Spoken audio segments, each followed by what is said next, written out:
Honorable Minister, other dignitaries on the dais, and all dignitaries of the dais. As we had concluded this summit, my role today is to sum up the processing of the summits. I am not going to the detail because you all distinguished delegates are the witnesses for all session. We have a major takeaway from the very beginning inaugural session inaugurated by Right Honorable Prime Minister Ji, where we have received high-level political commitment, where the Right Honorable Prime Minister has clearly mentioned about the promulgation of the Constitution, and now we are on the way towards a political agenda, and every political parties, including opposition, are in the favor and for the protection and promotion of the foreign investment, foreign direct investment, and all economic agendas. During the plenary, we had three plenary session, where first was related to the investment policies and opportunities. Second one was related to experience sharing, and third one, second was related to investment in Nepal with past experience sharing, and third one is international experience sharing. I guess all the session was very fruitful, and major takeaway from those session was also that with respect to opportunity, we have lots of unexplored opportunity here in Nepal in different sectors. Policies, there are several reforms ongoing, several reforms which are creating climate investment friendly climate to the country, within the country. So most of the existing investor has mentioned that they had a very good business, even a very difficult time. So everyone are in a situation, in a position to have an aggressive further expansion plan within the country. They saw a very good market within the country and also in the cross-border area. So that was some of the major takeaway we got from the major three plenary session. Other technical panel session, there were ample discussion and debates, and we have received several views, opinions, which all are, I guess, in favor of the investment climate. We have also listened Honorable Indian Union Minister, Finance Minister, Mr. Arun Jaitley. He has also made a very clear statement while addressing the event. India is also deeply committed, he mentioned, to us to help Nepal, and he shared his experience with respect to the situation India come across earlier, like Nepal is come across today.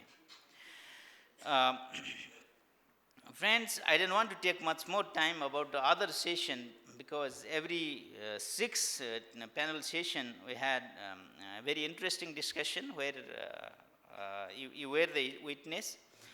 Let me quickly turn into the another agenda that's basically the announcement related. We have issued one. We have distributed some sort of this letter of intent. If any investor are interested to invest in, we have received several intents. I don't say these are commitments; these are intents.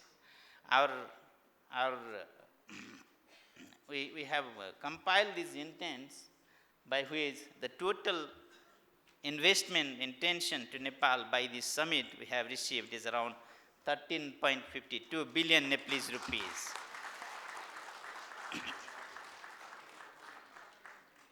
On this occasion, I would like to thank and express my gratitude to all investor, particularly the foreign potential investor who has shown this letter of intent. This has really encouraged us to work with you. The details of the intent, it looks like this. Ashok Steel Industries Private Limited, it is from India. It has around 300 million plus. The investment is on investment bank, solar, steel plant, etc. China Machinery Engineering Corporation, it's from China. Hydropower, hospital, metro, etc. It has almost 3 billion plus intention. China State Construction and Engineering, airport, highways, tunnel, 2 billion plus. CTC Group, it is also from China. Water supply, hydropower, railways, road, tunnels, 1 billion. Everest Chamber of Commerce and Industries, it's from India, related to tourism, it's 10 million rupees. Frontier Power Limited, London, UK, energy, agriculture, infrastructure, 1 billion rupees. Himadri Food Private Limited, Pran, which is also at present, they have the presence here in Nepal already. From Bangladesh, food and construction, 2.4 billion rupees, dollar, in dollar terms, sorry. Himali Distillery, it's from Nepal itself. Pulp and paper, $10 million. Medicare Environmental Management Private Limited, it's from India. Industrial and Biomedical, $7 million. Likewise, Reliance Renewable Technology, it's from Sri Lanka. Hydropower, solar, wind, $500 million. Likewise, Rand Group of Companies, Nepal. Construction and Manufacturing, 50,000 plus. Sichuan, Baojing Country, Wamping Mining Company Limited, China, Mining and Minerals, $100 million.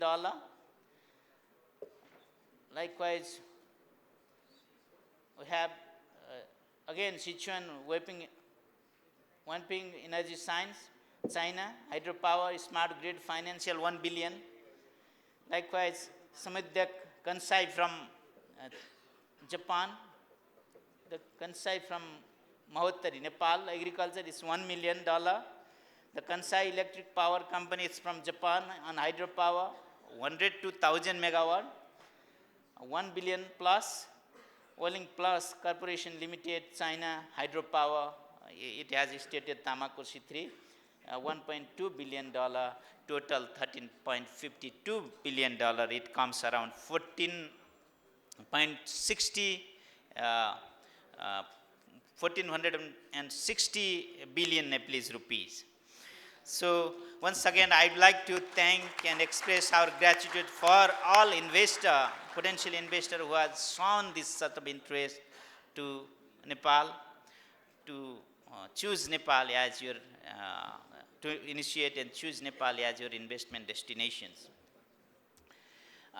If we see the country-wise figure, China total comes around 8.3 billion, Bangladesh 2.4 billion, Japan 1 billion, UK 1 billion, Sri Lanka 500 million dollar, India $317 million, Nepal 11.5, domestic itself $5 million, total $13.15 million. Thank you once again. Now, way forward, what we are planning to do is, while formatting this summit itself, we have devised some of the committees, follow-up committees, which will be sitting regularly whole year and follow up the outcome of the summit. Our duty now is review all these letter of intents.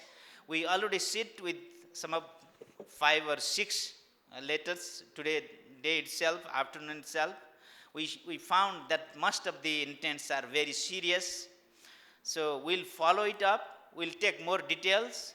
We'll ask for the further concept note about their ideas, about their proposition, which are unsolicited. If the proposals are related to the projects already identified, then we'll structure based on the further information produced by the proponent or the intent itself.